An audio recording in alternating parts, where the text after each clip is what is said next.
AP కేబినెట్లో 30కి పైగా agenda అంశాలకు ఆమోదం లభించింది. గ్రామాల్లో 9,355 కోట్లతో 10 multi village drinking water schemes మంజూరుకు ఆమోదం తెలిపింది మంత్రివర్గం. 1811 కోట్లతో తాగునీటి పథకాలకు అనుమతించింది మంత్రివర్గం. విశాఖలో ఎన్ఐఏ ప్రత్యేక కోర్టు ఏర్పాటుకు గ్రీన్ సిగ్నల్ ఇచ్చింది. తిరుపతి జిల్లాలో 63 ఎకరాల్లో లాజిస్టిక్స్ పార్క్ ఏర్పాటుపై చర్చించింది. పర్యాటక పాలసీలో భాగంగా రాష్ట్రంలో కాన్సెప్ట్లు నిర్వహించాలని, ఆ కాన్సెప్ట్లకు ప్రత్యేక విధానం ప్రతిపాదనకు ఆమోదం తెలిపింది. పర్యాటక ప్రచారానికి 50 కోట్లు వెచ్చించాలని నిర్ణయం తీసుకుంది. నెల్లూరులో ఐటీసీ హోటల్, కడపలో మాధవి హోటల్కు ప్రోత్సాహకాలు ఇవ్వనున్నారు.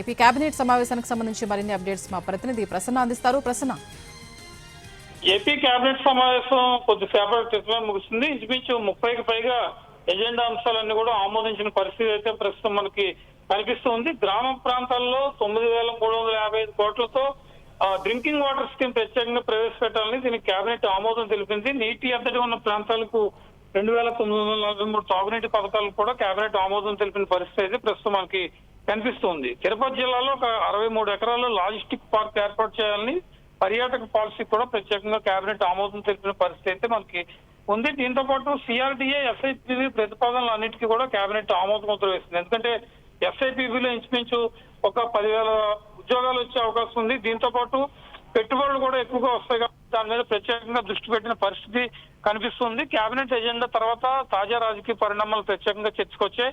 సోషల్ మీడియాకు సంబంధించి సీఎం చంద్రబాబు సీరియస్ ఇన్స్ట్రక్షన్స్ ఇచ్చిన పరిస్థితి అయితే కనిపిస్తుంది. ఎందుకంటే సోషల్ మీడియాలో జరుగుతున్న దుష్ప్రచారాన్ని ఎప్పటికప్పుడు ఖండించాలి, లేకపోతే కనుక అబద్ధాలు, అసత్యాలు జనంలోకి వెళ్లే అవకాశం ఉంటుంది.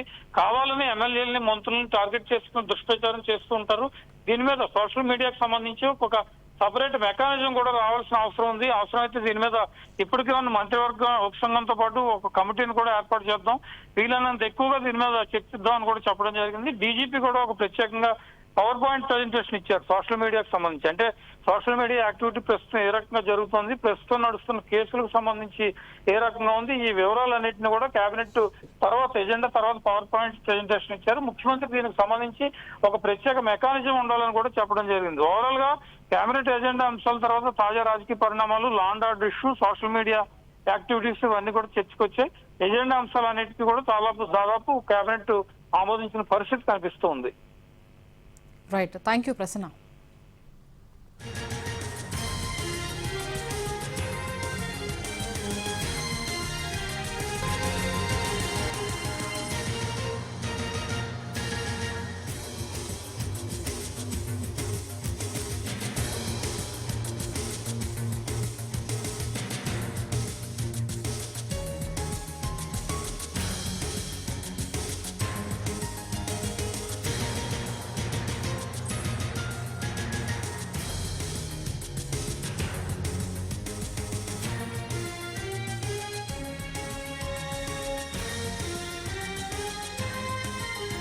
ఏపీ కేబినెట్లో 30కి పైగా అజెండా అంశాలకు ఆమోదం లభించింది. గ్రామాల్లో 9,355 కోట్లతో 10 multi village drinking water schemes మంజూరుకు ఆమోదం తెలిపింది మంత్రివర్గం.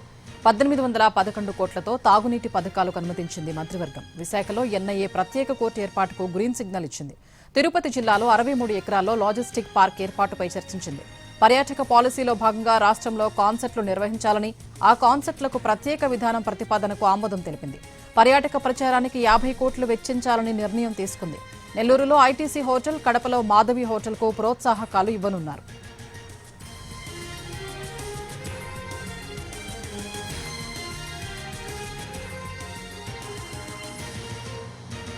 ఏపీ కేబినెట్లో సోషల్ మీడియా అంశంపై సీరియస్ గా చర్చ జరిగింది. సోషల్ మీడియాకు ప్రత్యేక మెకానిజం ఉండాలన్నారు సీఎం చంద్రబాబు.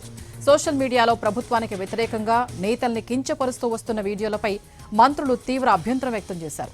భావ ప్రకటన స్వేచ్ఛను గౌరవిస్తూనే అభ్యంతరకర వ్యాఖ్యలను ఉపేక్షించొద్దని పోలీసు అధికారులకు కేబినెట్ ఆదేశించింది. ఇందుకోసం వెంటనే టాస్క్ ఫోర్స్ ఏర్పాటు చేయాలంది.